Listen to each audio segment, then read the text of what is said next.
Live from the Odyssey Studios at the People Station, V103 and ATL. JD is in the building. Yeah. So Def Radio. Yep. Always. Man, how much screen time you spend on the phone? You know when the little thing come up at the end of the week and say, tell you screen time? Yeah, I don't even know. I don't even be looking at that. JD be on the phone for 23 hours a day, and he make beats for 1 hour a day. Nah, I make beats longer than that. I be looking for samples for like 2 hours. You know what I mean? Just trying to find out what I'm going to use before I even get to the beat. Before we get into all this, go over just a day in the life of JD, just one day. Today's Thursday. Yesterday was Wednesday. Yeah. Go over yesterday. I mean, I had to start at like, I be going to sleep at like, I went to sleep at like 6:30 this morning, last night or this morning. Yeah, 6:30. And then I woke up at like 11 and I realized that Reggie was like, be here at 2 o'clock. And I'm like, oh man, I stayed at the studio too, so I had to leave the studio, go home, get dressed, and come here. That's the day. And then when I leave here, I'm going to the studio. I'm be in the studio all night. Y'all heard what I asked me though, right? I asked him about yesterday. Y'all see what we go through? No, my bad. I'm sorry. So yesterday, let me say this. Yesterday I was in the studio. What time? I got to the studio about noon. I started working on this beat, and I worked on the beat till about 6, and we started watching the game. So about 6 o'clock, I worked from like 12 to 6 working on the beat, and then watched the game for a second. Then I went to T.I. party last night at Mercedes-Benz, and then I went back home. Went back to the studio, and I didn't work when I got back to the studio, but then I started working as the night got later. Day in the life of JD. Today we're talking about July 22nd. Yeah. July 22nd, 2026. JD has told the Atlanta Braves that he wants to do the biggest block party that they've seen. Yeah, at Truist Stadium. Definitely. Truist Park. Yeah, Truist Park. At the Battery, Atlanta. Yeah. What's the day gonna be like? I don't actually know. I mean, I just think I'm gonna bring out the flavor that I feel like need to be in that park. I think that it's a beautiful park. It's got a lot of energy, a lot of places for people to eat and enjoy the music. But we also gonna have the Cafe Dupri, the So Def Cafe out there for the people that eat a little bit healthier and have even told me about some of the games. They like, they don't be having healthy food at the Braves games. So I talked about that. So I'm gonna have that out there. I'm gonna be DJing. I'm gonna have my artists come, a couple of the artists coming. I'm gonna have a couple of other artists that probably ain't even my artists show up. I had a couple of people call me already, like JD. I'm trying put me in the game, coach. Yeah, put me in the game. So ain't no telling what we turn it into, but I just feel like we're gonna have a good time, and I feel like the city we missing that. Like I was a little let down last night that T.I. had that big situation last night. I ain't see a lot of the artists in the city. You know what I mean? I ain't see 50% of the artists that claim they represent Atlanta. They supposed to come represent 20 years of the ATL movie, 20 years of the King album, 25 years of I'm Serious in Mercedes-Benz Stadium. It's crazy. They turned Mercedes-Benz Stadium into a skating rink. Yeah. It was like probably one of the flyest activations we done had in the city. Like to just see the mind of like somebody saying like, let's take Sparkle's floor. Like Hannah, she put the floor down that's at the skating rink outside of Mercedes-Benz, and people was walking around. I thought we was at the skating rink for real. Like, you know what I mean? It was a fly activation. And like I said, I ain't see none of the names that people be thinking is from Atlanta. I ain't seen them. I don't understand that. I don't know. They didn't get a parking pass. Huh? They want that parking pass. Oh, no. I ain't no parking pass either. I just jumped out. You got to just jump out, man. Sometimes you got to take Marta, man. Uber. Get in the Waymo. Yeah, I mean, listen, I just think that I want to say this about me, about my bobblehead. I'm from College Park. I'm from at the end of Old National Highway. I ain't never thought that I could even get nothing like this that the Braves would represent. I seen it last night on the show. The two guys, the announcers, they was like, they got the bobblehead. They had it last night. I didn't even seen the bobblehead. They actually had one in their hand on TV talking about we got a first chance to look at the Jermaine Dupri bobblehead. And I'm watching this like, yo, this mine, this me. I ain't even ever seen it before. So it's exciting to me. I'm saying I don't know if if you a young entrepreneur, young entertainer, rapper, whatever it is, and you see this happening. It's only 3 artists from this city that's got braids bobbleheads. That's Outkast, Usher, and myself now. That's a huge Ludacris. Ludacris. Did he got Luda has one. Oh, okay, and that's a huge accomplishment to me as far as just like being able to do something and being a kid that grew up watching the Braves, couldn't afford to go to the Braves games, watching Dion play for the Hawks. Play for the Falcons and the Braves. Yeah, R.I.P. Ted Turner. Just all of that. Like growing up and watching TBS, turn to TNT. Superstation. You know what I'm saying? Watching all of this and being from this city. And then just like I said, to be watching the Braves games and them dudes is on there saying, "Hey, we got the Jermaine Dupri Bobblehead." I was like, "Whoa!" Like it don't feel real. So for me to be able to do this out there, I know a lot of people. I seen people in my comments saying that, Jermaine, they ain't ready for that in Cobb County. You've seen the teams try to take over. They tried to take over the park without the Braves saying yes. I have permission. Just for everybody out there. This is official. Yeah, I got permission. Signed, sealed, and delivered. Yeah. All the I's dotted, all the T's crossed. July 22nd. Yeah. Jermaine Dupri is throwing a block party at the Battery, Truist Park. Now, people can RSVP for this, right? I don't think so. I think it's like I think you can already RSVP for it now. For the block party. For the block party. Oh yeah, I don't know that. I mean that's like I said, this is the Braves. It ain't I'm coming to party. Yeah, Tori Starr was just telling me earlier that she already RSVP. Oh, okay. She already got an RSVP. Yeah, I mean I saw people buying tickets. Like I said, the first 15,000 people get the free bobblehead. So I don't know. I think that's like come as you come, right? First come, first serve type thing. So on July 22nd, not only is there going to be an incredible block party, the Jermaine Dupri bobbleheads will be available for the first 15,000 people at Truist Park. Yeah. So it's about to be up. Now, how in the hell did you get Eugene in the video? Eugene Brooks is in the video for you promoting July 22nd. I think that we wanted to do Eugene. It was Eugene's idea. He was like, "Yo, we should do like the money anything, how you was thinking of things in the beginning of the video." And I was like, "All right, but who I'm gonna talk to?" And it only makes sense to talk to the person who actually is putting it in motion. You know what I mean? So I think it was cool. Shout out to Eugene Brooks, former V103 family. Yeah. Winterfest and pop-up concerts, a lot of big, amazing events you saw happen here at the People Station V103. He was activating those things here at the People Station V103 and now with the Atlanta Braves and a lot of things you see in the Braves organization. In the culture is going down. Yeah. I think it's important to have people like that in these places. I think all of the Matt Ryan even hit me. I went to see Matt Ryan the other day out there in Flowery Branch, and he was like, JD, we might need to get you to come in here, help us fix these uniforms. I just think that we need, they need people like that in the mix to make sure that it's hitting the right cylinders. So definitely.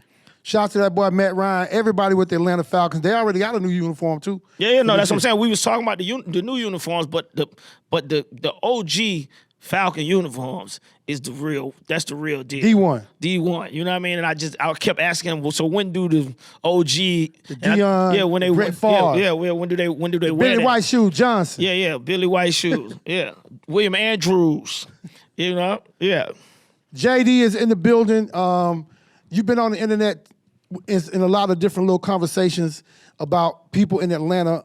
This generation, the new generation, don't really understand what JD did for the culture. And I just want to give you your flowers and just let you know how I always have appreciated you from we met in 1990-91.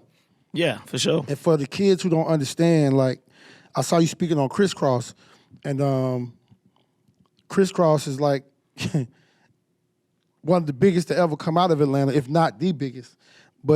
And I know it's frustrating sometimes because not just in music, we just don't know our history. Yeah, I mean, I think the part that's most frustrating for me is that what I did for Atlanta was not for me. And I don't think people understand that. Like, the moves I was making was to make this city become competitive with the other cities that was out there. Some things people probably was thinking like, you shouldn't have did that. Like saying me making a record with Jay-Z as early as I made money in the thing. Yeah, I know a lot of people didn't understand that. Jay-Z wasn't like the main sound in College Park. Like people weren't riding around listening to Jay-Z. So when people seen that, people probably was like, what made you do this with this guy from New York? And my mindset, like I said, we was a city that was looked down upon when it came to rap. Like even Houston had more of a rap scene than Atlanta, where, with Jay Prince and all of them and Rap a Lot. Atlanta was not looked at as a city that basically where people expected rappers that they, quote, rappers could come from. And I hated that because that's what I came from, right? And I came from just like being brought up around so many rappers and being brought up as a break dancer and all of this and DJing all this. The culture was so much in me deeply. I wanted this city to be competitive in that game with everybody else. And you have to make different walks and changes and do things in order for that to happen so people recognize you and pay attention to you and look at you as if you can be competitive. And I don't think that a lot of the younger generation of Atlanta understand how serious that was. They don't go through that. They never been to another city where you turn on the radio and somebody on the radio dissing your whole city. You know what I mean? Like, and you are the representation for that city that they dissing. So then everybody looking at you like, damn, dog, what you gonna do? Right? It's like I carried all that weight. Like that's a weight that I don't think a lot of these people that's talking could even carry. Right? And to figure out the next move to make people start eating their words, right? That's the thing. It's like if somebody say something about you like that, or they say something about the city of Atlanta, I would come back and do something in Atlanta, for Atlanta, with somebody from Atlanta to make people start eating their words. And that's all I was trying to do. That's all I've been trying to do forever. And Money Ain't a Thing was really like so Icy was for Jeezy. Money Ain't a Thing was that for Jay-Z, because we look at Jay-Z as who he is today, but he wasn't that guy when you guys made Money Ain't a Thing. No, he wasn't that. I mean, it wasn't even like he wasn't really like a familiar face to Atlanta, right? Atlanta people weren't like riding around listening to Reasonable Doubt. That wasn't what it is. Sade, Kilo, you know what I mean? Raheem the Dream, that's where we was at. Kriss Kross. Kriss Kross. I'm going to give y'all this Kriss Kross story so you can put this in perspective, because you got to think, Tupac and Biggie died when they was 25, 26 years old. So these guys were young when all this stuff was going on. Now, you got to really put that in perspective. Tupac and Biggie, I'm going to repeat it. Tupac and Biggie were 24 and 25 years old when they passed away. So with this story right here, this should put it in perspective for a lot of people that you can go back and do your research. Kriss Kross had an in-store. Was it the second album? Yeah, second album. The second album in 95. Yeah. In 1995, when I first got here, it was at North Lake Mall at the record store. It was so many people that came to this in-store. This is no lie. Yeah. Some people gonna be in the comments saying, I was there. It was so crazy that they had to shut the mall down. 285 off of La Vista was shut down. Yeah. They had to, and you gotta think the mall is not just right off the freeway. It's off the freeway a little distance. They had to close the mall. Not the record store, the mall. Put everybody out the mall, lock the doors, and put Kriss Kross up on top of the mall so they can wave to the people. That's how crazy this thing was. Nah, for real. And that's what I'm saying too. Like, even and like, not to mention they world toured with Michael Jackson. Yeah, but even like that, like that's what I'm saying. I think we we out with everybody be out in Atlanta, so we used to each other here. But I think you gotta like sometimes look at that, like what you saying right now. These little kids went to Bunch Middle School. Like these kids is from Greenbrier Mall, right? It don't get more Atlanta than that. I don't know how much more Atlanta. They from Hamilton Road. If you wanna say you met me at Atlantic Square, that ain't Atlanta. Like, if we want to keep it like that, I met these guys at Greenbrier Mall. I was in Greenbrier shopping. They was in Greenbrier shopping. I don't even know if these Negroes go to Greenbrier these days. Like, I don't know. You know what I'm saying? It's just like, it's a true Atlanta story And that's what I always fight for that, because if we gonna keep talking about let's represent Atlanta, Kriss Kross should be at the top of the food chain as far as the stories that's talked about, because it don't get no more Atlanta than that. We're gonna have the conversation at another time, but I think the real issue for you is Jermaine Dupri has never been a quote unquote street rapper or street music producer. It was after Kriss Kross, it was Escape. Then it was Brat. Then it was Mariah Carey and Usher and all these. It's really a whole different lane that they're trying to really put you in for comparison. They're trying to throw you in that lane for comparison. Yeah, but I'm saying even with that, like if I'm talking like specifically to Don P, I'm gonna say your name on here. If I'm talking specifically, there ain't nobody in Atlanta signed more Atlanta individuals than me and So Def. I signed everybody that made bass music and put them on So Def Bass All Stars. Everybody in the city. Elwood J, Player Poncho, Mr. College Park, all them names is on my record. Not nobody else's record. And then nobody else do that until they seen me do it. And Greg is on there too. He's a part of this. And Tony Mercedes went to LaFace after So Def Bass All Stars. Nobody want to think about bass music in Atlanta besides Ichiban and So Def. That's it. Like, I don't even know why we even, like, it ain't even worth the conversation. But I feel like when you start talking about Jermaine Dupri, you missed that part of it. You missed that. But they missed that because you wasn't a part of the trap music era. And I think that's the reason why they missed it. Yeah, but I'm just saying as far as like when we talk about Atlanta culture though. Atlanta culture was bass music, right? Before me, right? I went back and made a series of CDs so all of them dudes can eat. Zay, all these people, like people that make bass music, they made money off So Def Bass All Stars. And even after that, Rico signed Kilo to Organized Noise. That's what I'm saying. Who was thinking about even signing Kilo before I did the Bass All Stars? And just to show you how crazy it was, the Interscope people, Jimmy didn't understand Kilo being on Interscope. Nah. They didn't get it. So it's a whole nother conversation. Yeah, it is. Today we talking about July 22nd. Yeah. I mean, but yeah. So yeah, July 22nd, I'm just bringing that same energy. If you notice, I posted the flyer and I put Player Poncho music in the background, because that's what we gonna do. We gonna go outside. I might have Player Poncho perform just what's up, because I'm saying that was a time in Atlanta when Atlanta was Atlanta.